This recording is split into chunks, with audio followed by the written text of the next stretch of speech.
ఎట్లున్నారు అందరూ? ఈరోజు స్పెషల్ వామాకు బజ్జీ. మామూలుగా అందరూ మిర్చి బజ్జీ ఇంకా రకరకాల బజ్జీలు, అరటికాయ బజ్జీ, ఆలూ బజ్జీ, రకరకాల బజ్జీలు చేస్తూనే ఉంటారు. కానీ ఇది వామాకు బజ్జీ. ఇది వామాకు, ఇది బజ్జీ పిండి.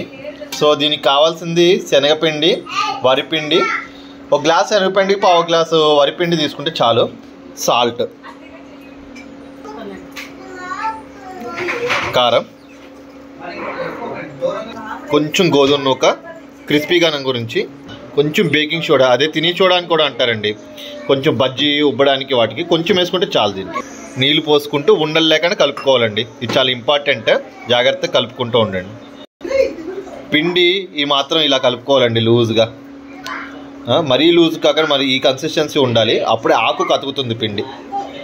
బాండీ పెట్టుకుని నూనె పోసుకోండి బజ్జీ మునిగి అంతవరకు. నూనె మరిగిన తర్వాత బజ్జీ, అదే వాము బజ్జీ ఇలా వేసుకోండి.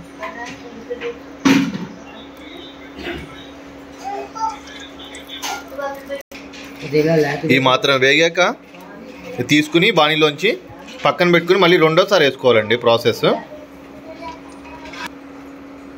ఇదిగోండి, రెండోసారి వేయించుకుంటే ఇలా ఎర్రగా వేగాలన్నమాట. వేడి వేడి వాము బజ్జీ రెడీ. 3C హాట్గా సర్వ్ చేసుకుని తింటే ఉంటుందండి. రసంలో కానీ అయితే డైరెక్ట్గా తిన్నా పర్వాలేదు. కొంచెం ఆనియన్స్ పక్కన పెట్టుకుని తింటే కడుపుకి ఎటువంటి, శనగపిండి యాక్చువల్గా గ్యాస్ట్రిక్ ట్రబుల్ కలిగిస్తుంది. వామ్ బజ్జీ ఏమో డైల్యూట్ చేసింది, సో రెగ్యులేట్ చేస్తుంది. సో పర్ఫెక్ట్ కాంబినేషన్ అనమాట. ఓకేనా? Thank you. ఉండనా మరి.